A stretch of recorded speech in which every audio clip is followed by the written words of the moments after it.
Yes, yes. Hi, Jitka. I'm so excited to be interviewing with you today. Jitka Borowick. Um, we are both on Cape Cod, which a lot of our interviews were in different places, but we're both on Cape Cod. And I'm so excited to bring you here because I got to meet you years ago, and then we've had crossed paths many times and become friends. How I met Jitka is you came to my running clinic, and you hadn't been a runner so much, and I watched you run, and I was like, you are so beyond this beginning. You had just a natural talent and brought you out on the road. And then I think from there, didn't you do some races and did really well with them? And I was just like so excited to have, like, not that I really taught you anything, but because you have such a natural You talent. did. You did. I did. Okay. Oh, but you're just such a great runner. Anyway, so that's how we initially met. And then you started this business called Green Clean, and you're from Clean. the Czech Republic. Yes. And your story is fascinating. We've been in a lot of marketing groups together, and I always love hearing your story. So I'm going to just hand it over to you and let you talk about how you came to start your company. Thank you, Annie. And yes, you taught me because I never a runner before because I had scoliosis. So I thought I could never run. So you helped me in my running Oh, I'm adventures. so glad. You did so well with it. And then the biking, but that's another story. Okay, on to your business. We didn't have enough time. So I started Clean Green actually 12 years ago, and I came to the United States from the Czech Republic with the goal of learning English. So I thought 1 year I will stay here, I will experience how it is to live in the United States, learn English and go back. But unfortunately, I realized after 10 months that I'm not fluent enough and that the year went by so fast, and I decided to stay and go to school. So I stayed, I was studying at Cape Cod Community College, and when I knew I will stay here, I had to make a decision, what am I gonna do? Yeah. And because English was still not, I was not very fluent, and I always wanted to own my own business, I decided to go with that and start my own company. I also wanted to do something positive for the environment. So I combined all these three things, and I started Clean Green in 2008. I was cleaning a little bit on the weekends to make extra money, and I enjoyed it, and I was pretty good at it. So I thought, why not? I will just go for it with the vision of building the best cleaning company, natural cleaning company on Cape Cod. Yeah, it's just amazing. A thing that I really tend to notice about you and anything that you get into is it's 110% all the time. I mean, if you join like a businesswomen's, you become a part of the board and all of that. And so I can't imagine you building any business that wasn't going to have the goal of being 110% and so good for the environment. And I see the little cars everywhere. You've personally cleaned my house for my daughter's wedding, and it's an amazing service and all natural, just all natural. So really you got out there and accomplished that goal. And so then that wasn't enough, and you were very much into yoga, and are very much into yoga. So, I mean, these obstacles that you don't see as obstacles, maybe you do, and it doesn't bother you, it's a challenge for you, but it's amazing how you attack these things. And so you've decided to open this yoga studio, Nove, and we are faced with this pandemic and everything closes down in March, and you just are like charging right ahead, and you open it in June. During this so talk about that and the obstacles and how you overcame them. And it's a beautiful studio. Everybody needs to go see it, but talk about that part of it. Thank you. Thank you.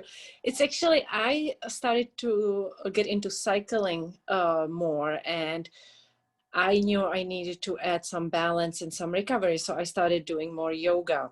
And, it's funny because the reason why I have the yoga studio is because I was taking yoga with my daughter at a library, and we were asked to leave because my daughter was disrupting the class. And that feeling— How was she disrupting the class?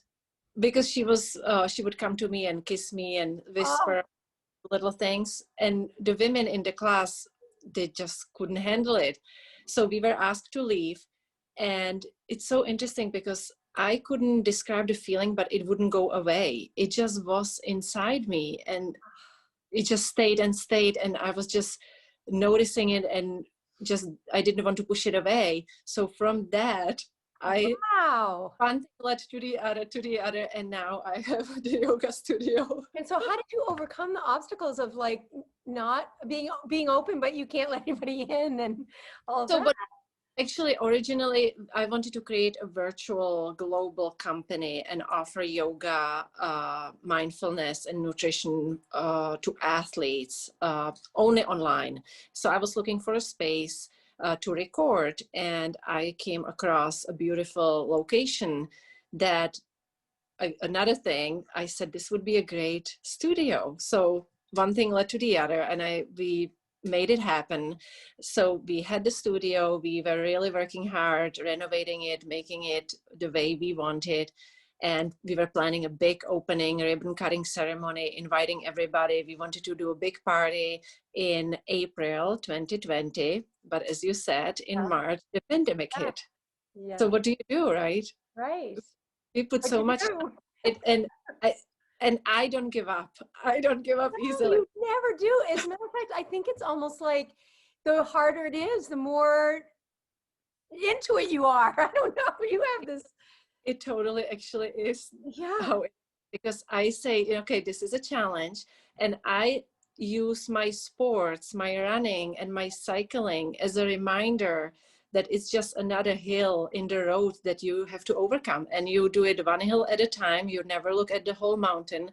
As you know, I did Mount Washington on my bike, which was an amazing experience, and I use this experience to get confidence, or to remind myself that, okay, this is just an obstacle that you have to go through. You have to figure out how to pass it, and then you go to the next hill and the next hill till you climb the mountain. So that's so inspirational, Jitka. Oh, thank you. So we had to adapt and change overnight, because everything that we planned was irrelevant. We couldn't use anything because we couldn't open. So we went back to the original vision to create a virtual presence. The only difference was now everybody was going online because the pandemic. yes. Another thing, but the high quality, we didn't want to use cell phones and recording from homes. We really want good quality, because we have the global business in our minds. That's our long-term goal. So we hired professional videographers, we hired the best teachers, and day by day, video by video, we were just moving forward, adapting, doing the best we can, waiting to see when we can safely open. Right. And you had some outside classes in that we were able to. So we found an outside space. So, I was looking at it every day as today is a new opportunity. Today is a new day, and we have to take it day by day, because you don't know. Today you plan something, tomorrow they can tell you it's something. But yeah, that's amazing. And that's how every day you should approach it. It's like, it's a new day. But I think the difference being that every day you look at what's the opportunity coming. And I think that's the perspective that really gets you, what's the opportunity? Was the opportunity. And also, many times the obstacle is the opportunity. And absolutely. And a lesson that you need to learn at some point, because then you don't do the same mistake, or you grow from it. Right. And our tagline is feel new every day.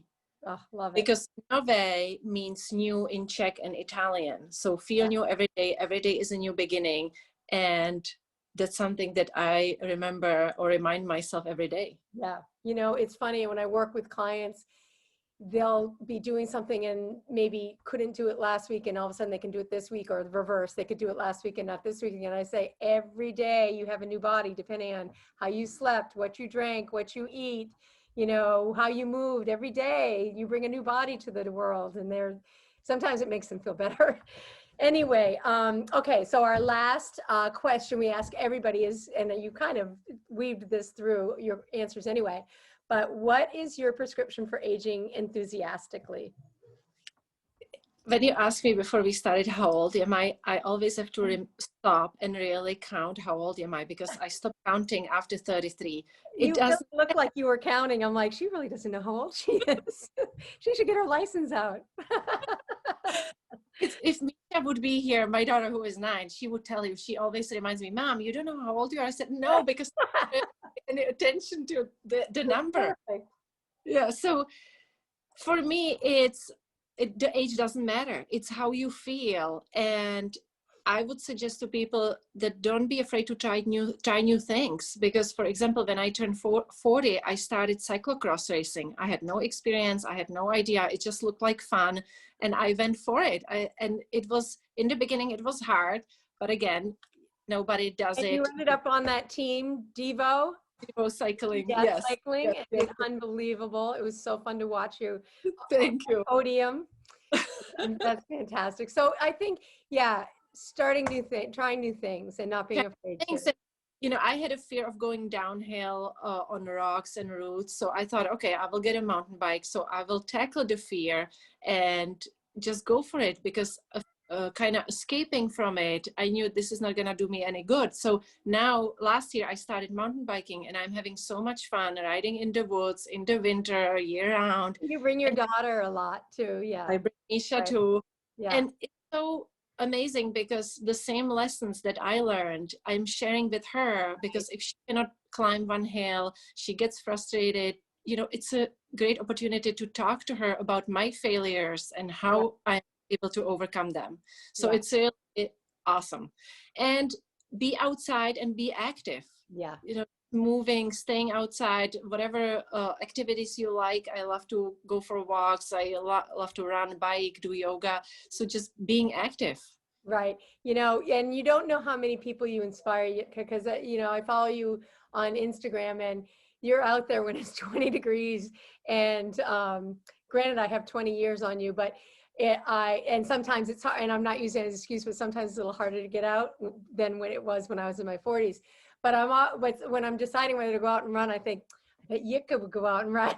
So you don't even know I'm thinking of you, and you're inspiring me back. So anyway, okay, so we've got to wrap this up, but it was so nice talking with you, and thank you so much for sharing all that. It's invaluable, and you don't just talk the talk, you certainly walk the walk, and so thank you so much. Really appreciate it.